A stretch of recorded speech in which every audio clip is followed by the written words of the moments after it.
Well, thank you for having me. Thank you for the great introduction, Franklin. My name is Caitlin Cruikshank. I'm part of the business development team at Maker's Place, the premier NFT marketplace for digital art. Launched in 2018, Maker's Place utilizes blockchain technology to facilitate the sale of authentic digital artworks, ensuring rarity and ownership for both creators and collectors. I'm very excited to have the opportunity to tell you all about a project that I've been working on for the past several months with an Italian company called the Holoverse. The founders will be interviewed in a few moments by my colleague Aisha. The project that we would love to preview with you today is a brand new concept being introduced to the NFT market, the HNFT, or the Hologram NFT. The work is the first of its kind. We've never seen a sale like this before in the NFT industry.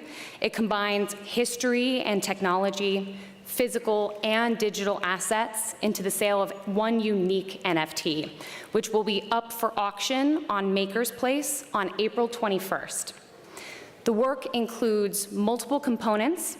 First, you have a beautiful static image of the stunning La Bella Principessa by Leonardo da Vinci, which is showing to my side here. The purchaser will also receive 2 additional redeemable components with the purchase of this NFT.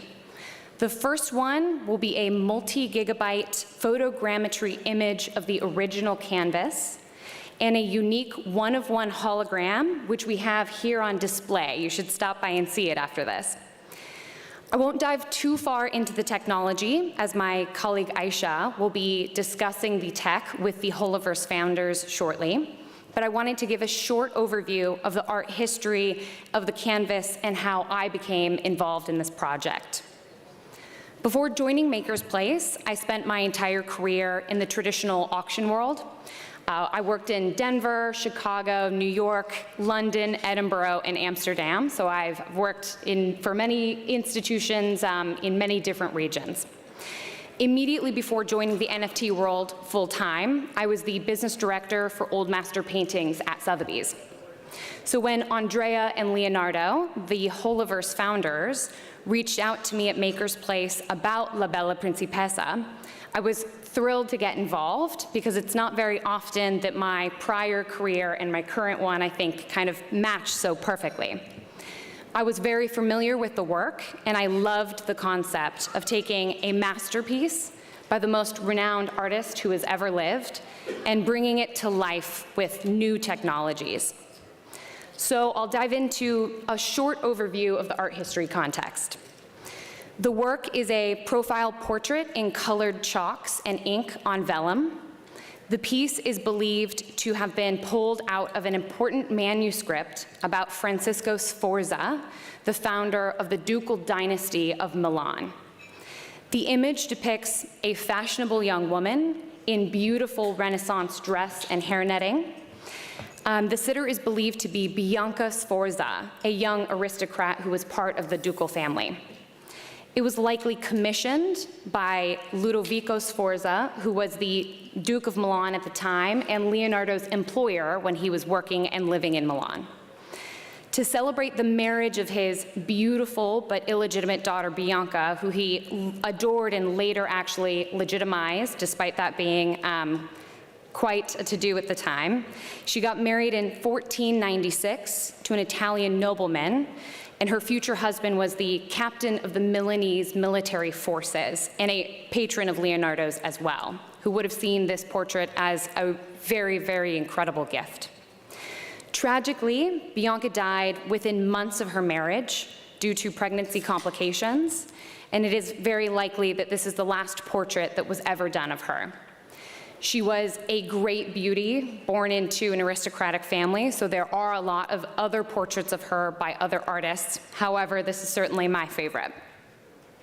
There are several historic indicators on the work that reveal the context and the Leonardo attribution to the viewer.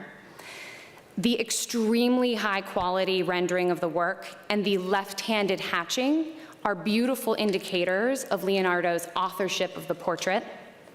The overall stylistic considerations, the design such as the detail of the eye, which Leonardo believed to be the window to the soul, the ornamentation knotwork on the sitter's sleeve corresponds with patterns that Leonardo explored in his other works and for the logo design for his art academy. The overall dress and hairstyle indicate specifically that the sitter was a member of the court of Milan during the 1490s. The proportions of the head and the face reflect the portraiture rules that Leonardo articulated in his notebooks, and the evidence and combination of black, white, and red chalks, which was called the Trois crayons technique. Leonardo was the first artist in Italy to use these pastels. It was a drawing technique that he had learned from the French artist Jean Perial, whom he met in Milan 2 years prior in 1494. The vellum includes a palm print in the chalk pigment in the neck of the sitter, which is characteristic of Leonardo's unique blending techniques. He was known for using his fingers and his palms to blend in the pigments. There are 3 small stitch holes in the left-hand margin, on the vellum, which indicate that it was once bound in a volume in this book. And even the format of the vellum support on the back is an exact match to the format used for several of his portraits, which was actually a big indicator of his kind of authorship of this incredible portrait. I'm clearly a huge fan of Leonardo.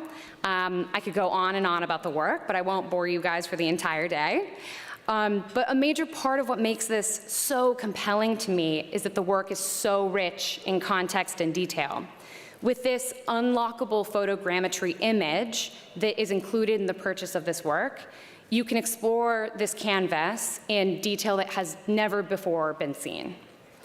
And to give credit where it's due, most of my notes on the art history context were gathered by works by Martin Kemp, who's the leading Leonardo da Vinci scholar from the University of Oxford, Carlo Pedretti, the late art history professor from UCLA, who was the Armand Hammer Chair of Leonardo Studies, Nicholas Turner, a former curator from the British Museum and the Getty Museum, Alessandro Visosi, who was the director of the Leonardo Museum in Vinci, Christina Ghetto, an expert in Milanese and Lombardo region Renaissance art, and Mina Gregori, a famous art history professor at the University of Florence.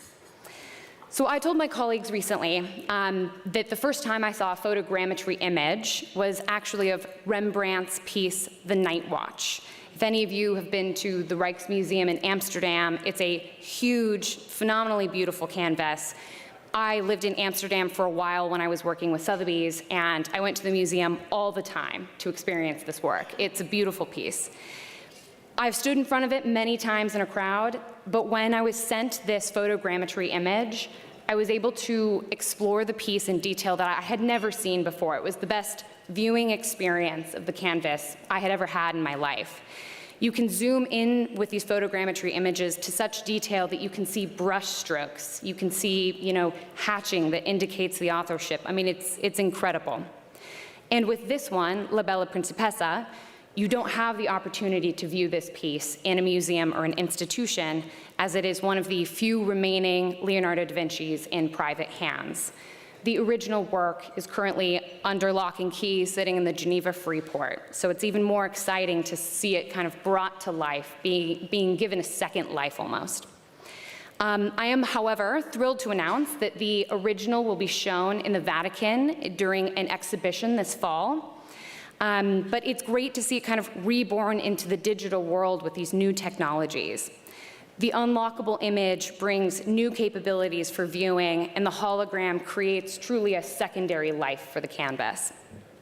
And on that note, to dive into the incredible technology connected with both the photogrammetry image, the base NFT, and the hologram itself, I'd like to turn the microphone over to my colleague Aisha, who will be in conversation with the 2 founders of the Holoverse, Andrea and Leonardo. Thank you for your time.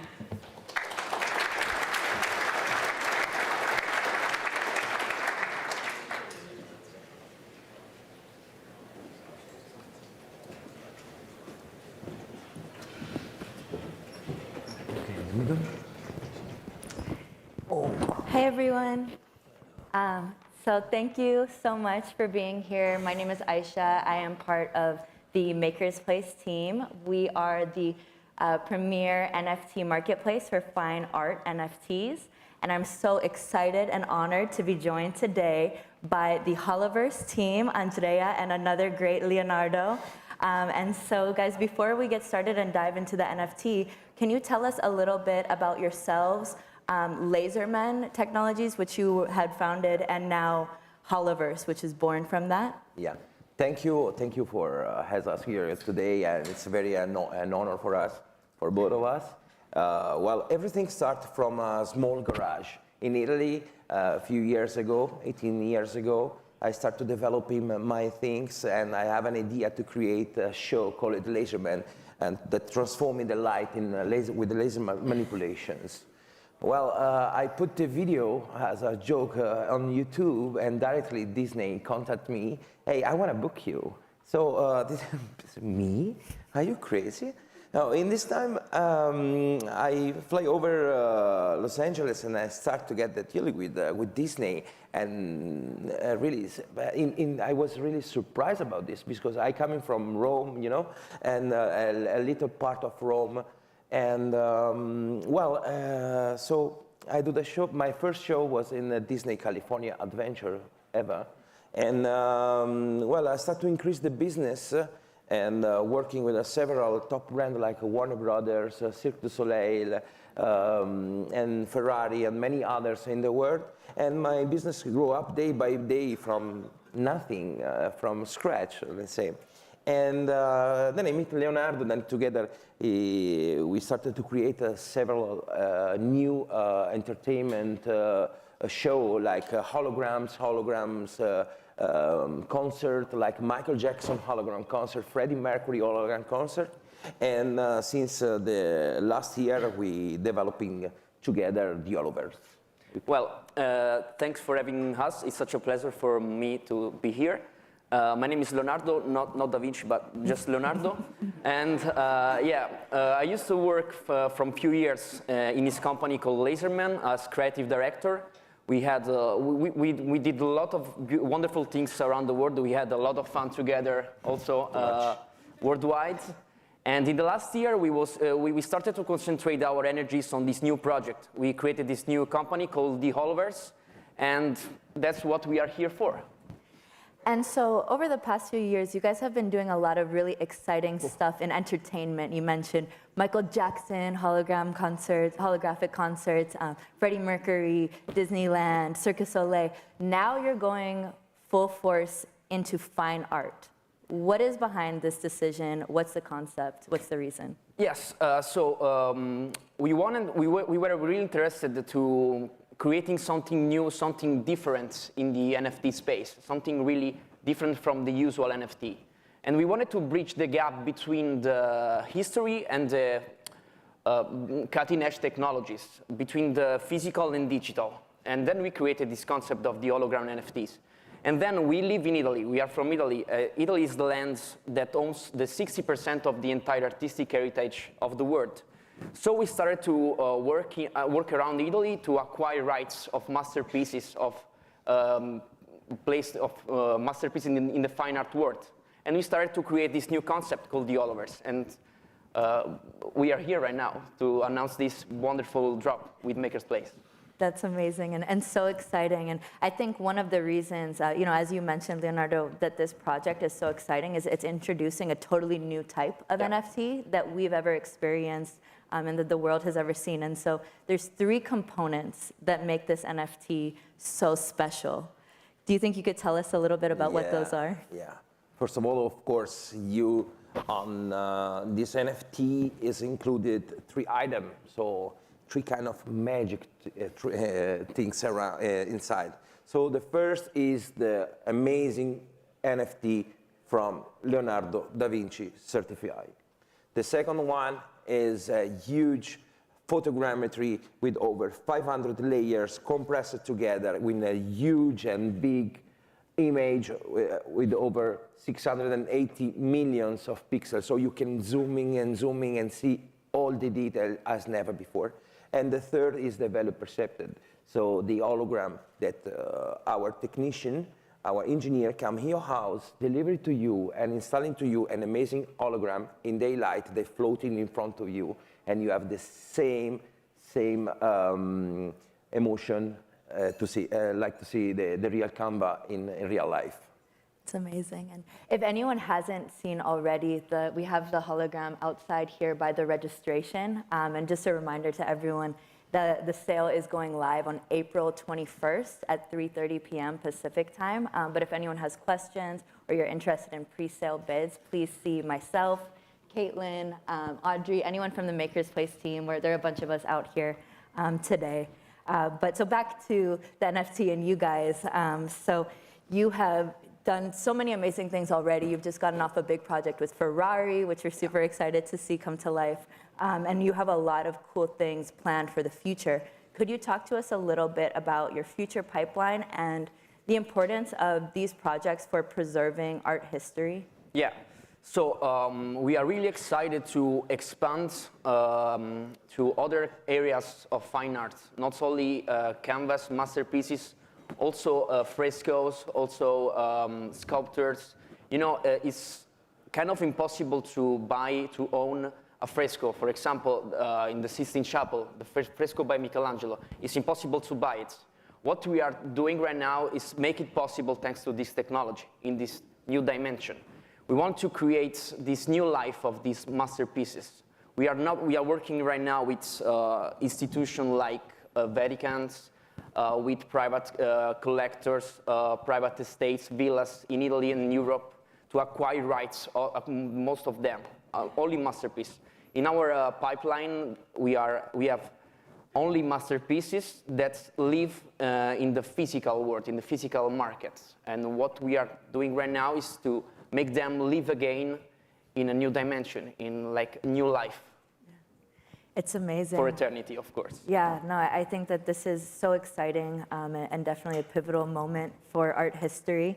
And we can't wait to see the Da Vinci go live and for the future things that you guys do. Yeah. Thank you so much. Thank you. And for everyone, we are going to be the Makers Place team and the Holoverse team.